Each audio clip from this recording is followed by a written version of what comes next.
Dams serve a wide variety of purposes, from hydropower to flood control to storage of water for municipal and industrial uses. But when a dam's useful purpose fades away, the structure itself still remains. Dams come in all shapes and sizes, but contrary to what you might think, the most dangerous dams are often the smallest. Hey, I'm Grady, and this is Practical Engineering. On today's episode, we're talking about the dangers of low-head dams.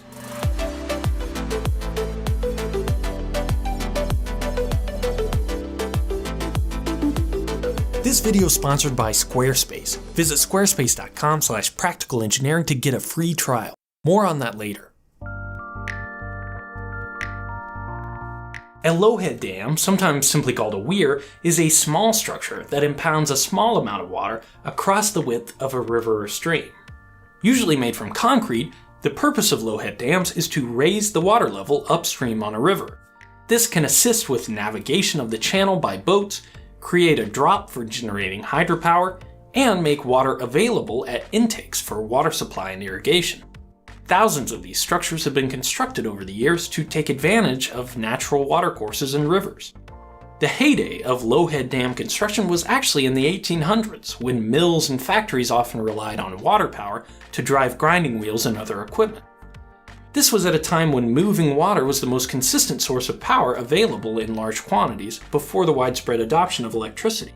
Most of these old mills and factories are long gone, and the ones that still survive certainly don't depend on water for power anymore. That means many property owners are forced to maintain these old structures that no longer have any practical use. Or more commonly, and much worse, these dams are abandoned by their owner and gradually fall into disrepair.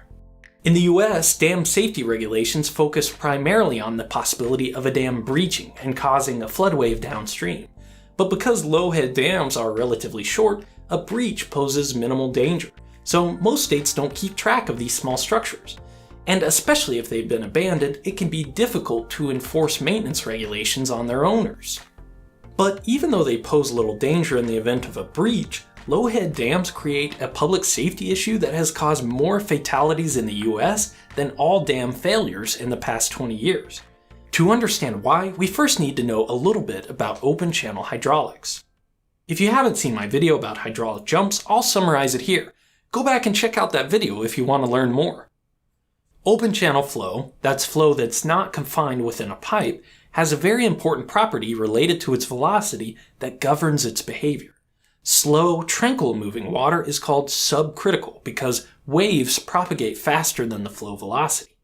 Faster moving water is supercritical because the waves move slower than the flow velocity. Anytime a supercritical flow encounters subcritical flow, an interesting phenomenon called a hydraulic jump is formed. Low-head dams almost always have subcritical flow upstream. The flow is deep, slow, and tranquil as it makes its way to the dam. But as the flow passes over the weir, it picks up speed and becomes supercritical. When this supercritical flow transitions back to subcritical flow in the slower moving water downstream, it creates a hydraulic jump, as you can see here in my model. It's easy to see why these types of structures could pose a threat to those using the waterway for recreation. Any location with fast-moving water and high turbulence can be dangerous to swimmers or kayakers, but the location of this hydraulic jump can turn a manageable risk into an almost surefire way to drown. The depth of the flow downstream of a dam is called the tailwater, and it controls the location of the hydraulic jump. In my model, I can adjust the elevation of the tailwater by adding or removing these stop logs. When tailwater is low, the hydraulic jump forms away from the dam. This is a fully developed jump that follows the traditional shape and flow patterns. If I send down this piece of wood as a kayak or surrogate, it experiences some turbulence as it passes over the weir and the jump, but it doesn't have much trouble escaping downstream. But as the tailwater rises, the jump moves closer and closer to the dam. Eventually, if the tailwater is high enough, the hydraulic jump will reach the dam. This condition is called a submerged or drowned jump. It may look fairly innocuous, but this is when things get dangerous. Let's send our kayak or surrogate down to see why. A submerged hydraulic jump creates an area of recirculation immediately downstream of the dam, sometimes called a keeper for obvious reasons. The jet of the hydraulic jump surfaces downstream, causing a boil point. Sometimes this is easy to see, and sometimes it's not. Either way, objects or people will only be able to escape a submerged hydraulic jump if they're able to get beyond this boil point. And any rescuers who approach a submerged jump from the downstream run the risk of being drawn into the hydraulic themselves. The recirculating current that traps recreators is dangerous enough on its own, but there are other contributing factors to the dangers of low-head dams. These currents also trap large debris between the strong hydraulic forces and the hard concrete surface of the dam, which can batter someone trapped in the keeper. The water's often cold, increasing the potential for hypothermia and further disorientation. The turbulence of the hydraulic jump entrains a lot of air, reducing the buoyancy of a swimmer. And low-head dams often span the entire width of a river, meaning there's no still water nearby that can be used as a safe haven. This is exactly why the low-head dam is called the perfect drowning machine. All these factors added together create a situation that's almost impossible to survive.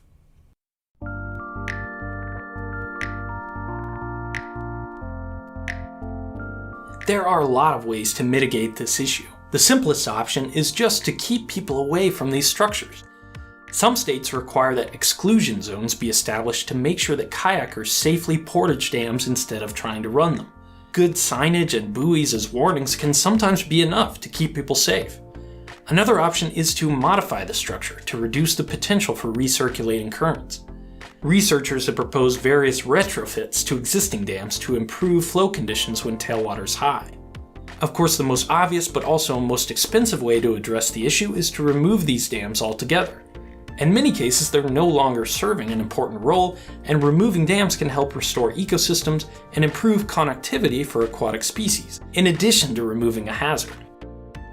If you're swimming or paddling on a river with a low-head dam, don't underestimate the danger of these powerful hydraulic forces. Different conditions on the river can dramatically change the behavior of the hydraulic jump, as we saw, so be careful. If you're new to the channel, you might not know that I have a website too. It's got a blog post for each video with extra information, a little bit about me, and a small shop with some t-shirts. When I first started this channel, I knew I wanted to have a website to serve as a landing page, but I didn't want to learn web development or spend a bunch of time writing code. That's why I chose Squarespace 4 years ago and have been using it ever since. I don't have to update or patch anything, the templates look awesome, and if I ever have an issue or question, they have 24/7, 365-day support available to help. This may sound silly, but ever since I first logged on to the internet as a kid, I knew I wanted to have my own website. Squarespace made it easy and simple to fulfill that dream of having my own little corner of the web. Take a look at practical.engineering and let me know in the comments what type of stuff you'd like to see me post there. If you've got an idea to share with the world, Squarespace is offering fans of the channel a free trial at squarespace.com/practicalengineering. Use access code practicalengineering to get an additional 10% off your first purchase. A dream is just an idea that doesn't have a website yet. Thank you for watching, and let me know what you think.